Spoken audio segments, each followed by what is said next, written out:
Welcome back sa aking YouTube channel. Para sa mga first time mo panonood, please click mo na yung Jeremy Streaming TV. Anyway guys, wala lang ba ito? Libre lang.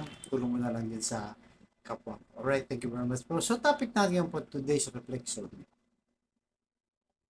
Ito yung grasya o yung mga healing, miraculous, milagro ng ating Panginoon Jesus ng kanyang mga ginawa nung nandito pa din siya sa lupa. So, di ba naikwento natin yung unang araw.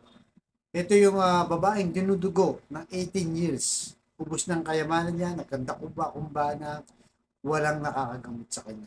Until na namit niya ang ating Panginoon Jesus, hinipo niya ang kanyang likod at tumuwid ang kanyang katawan na wala kanyang pagdurugo. So, ganun din guys, yung isang ketongin din, di ba?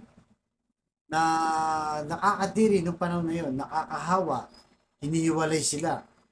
Yung sakit na yun talagang grabe. Pag nagkaroon ka nun, para kang sinumpa.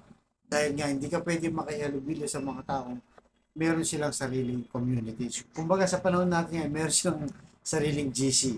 Yun ang mga ketongin nun. So walang gustong may lumapit sa kanila kahit na sino. Kahit ka mag-anak pa nila, bawal silang lapitan kasi ang tingin nila ay marumi sila, sinumpa sila. Pero ganun din guys, nilapitan din. 'Di ba? Ang sabi nung ketongin, mahabag po kayo sa akin. At nahabag nga ang ating Panginoon Jesus. At yun ay gumaling. So this time naman guys, patindi ng patindi. Ito naman, mas malala pa sa keto. So minsan, naglalakad yung ating Panginoong Jesus, nangangaral sila. At tapos nung malapit na sila sa gate, napakaraming tao, siksikan talaga. Alam naman natin na dinudumog ng ating Panginoon Jesus. Subalit meron silang nakasalubong, isang babaeng balo. Diba? At ang balo na itong babaeng ito at meron pang isang anak. Kaya isa-isang anak, ayun na pala yung namatay at nililibing na yung panahon ngayon. Diba? Kaya siyempre nagsisiyakan, maraming nalulungkot, lalo na sa byuda. Kasi guys, yung panahon na yon, yung byuda, di ba, yung pinaka-hopeless o wala nang kapag-pag-asa. Dahil nga, nung panahon nila, hindi naman nagtatrabaho yung babae. Talagang sa bahay lang. Kaya pag namatay ng asawa, naging byuda, talagang kaluns-luns ang sitwasyon. Tapos namatay pa ng isang anak. So wala na. Helpless, helpless na talaga. Kumbaga wala nang parang sinumpa na talaga sa wala ng pag-asa. So, nung malapit na itong Panginoong Jesus at dumaraan na yung batang yung ililibing niya sana, lumapit ang ating Panginoong Jesus. So, sabi sa Lucas, chapter 7, verse 14, lumapit si Jesus at hinipo ang kinalalagyan ng patay. At ang mga bumubuhat nito ay tumigil. Sinabi niya, binata, sinasabi ko sa iyo, bumangon ka. Yes, di ba? Medyo nakakapatindig balihibo yan. Kung sa panahon natin yun, mangyayari yan, talagang maa-amaze ka talaga. So, ganun din ang nangyari sa kanila. Nagulat sila, bakit tinawakan ng Panginoong Yesus yung mismong bangkay?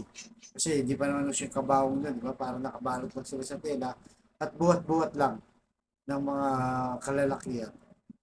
So, para sa kanila kasi, sa kanilang panahon, marumi ka pagka humawak ka sa isang patay at marami pang seremonyas na dapat mong gawin kapag nakahawak ka. Pero siyempre, Panginoong Yesus, alam niya malinis na eh, di ba? Alam niya na mabubuhay yung bata at malinis na sa kaya pwede niyang hawakan. Kaya ang sabi niya, bumangon ka.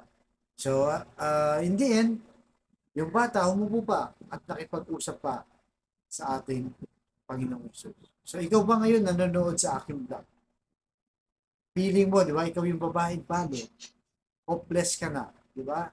Helpless ka na, tingin mo wala nang makakatulong sa iyo. Kaya nga pag nasa hospital ka na, di ba? Kapag may binabantayan kang pasyente at nalagutan ng hininga, namatay na, hopeless na talaga. Wala nang kapag-apilasa. Pero ito, di ba, nakita natin patay na, pero nabuhay pa ng ating Panginoon. So, kung ano man sitwasyon mo ngayon, di ba? Stage 4 cancer ka. Lugmok ka sa problema mo. baon ka na sa utang sa pinansya. Diba? Sira na ang pamilya mo. Wala ka ng matakbuhan. Huwag kang mag-alala. Ang tanong, lumalapit ka ba sa ating Panginoong Yesus? O lumalapit ka lang kung kani-kanino? Kaya hanggang ngayon, yung problema mo noon, problema mo pa rin ngayon.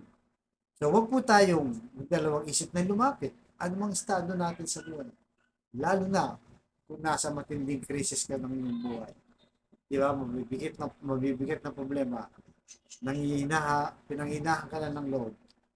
Nawawalan ka ng pag-asa. Ito, patay, binuhay ng ating Panginoon Jesus. Na isang simbolo na sino mang lumapit, manampalataya sa ating Panginoong Jesus, yung hopeless, magiging hopeful.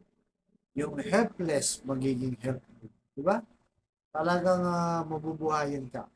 Yun ay kung lalapit ka sa Diyos. At patuloy ka manampalataya sa ating Panginoon. Na katunayan, itong Diyos natin na to ay walang hanggan kanyang pagmamahal at pagtulong. Basta lumapit lang tayo na may kababaan loob, humingi ng tawad sa ating mga bagay na nagawa. Kaya ano man ang estado mo, ilapit mo yan sa Diyos. Ay tsak yun. Sa ilang yung makakatulong sa iyo at wala nang. Kaya sa kapatid nating nanonood sa aking vlog, ikaw na may stage 4 cancer, ikaw na baon sa utang, at ikaw na nasisira na yung pamilya o sira na ang pamilya. Sabayan mo ako sa napakasimpleng dasal kung ikay maniwala at magtiwala at lumapit sa ating Panginoong Yesus ay tsak yun kanyang ipagkakalob. Ano man yung kahilingan sa kanyang pangalan sa tamang panahon. So tayo manalangin muli, Lord, i-bless niyo po ang kapatid namin nanonood sa aking vlog na may matinding karamdaman, stage 4 cancer na Lord, nawawalan na po ng pag-asa. Bedridden na Lord, matagal na sa ospital o sa bahay. At may taning na po sa buhay. Ipuhin niyo po Lord din yung mapagpagaling na kami. Tanggalin niyo po ang kanyang karamdaman. Plusin niyo po. At ganoon din po sa pamilyang nasira, kawatakutan.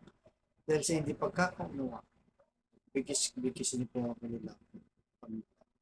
Ganon din po sa financial Lord na kailangan namin lalo na Lord, yung kapatid namin walang-wala, ultimong pambili ng isang kilo ng bigas, pambili ng ulam sa pamilya, pambili ng gamot, pambayad ng kung ano, at kung ano pa mga pangailangan ng amin.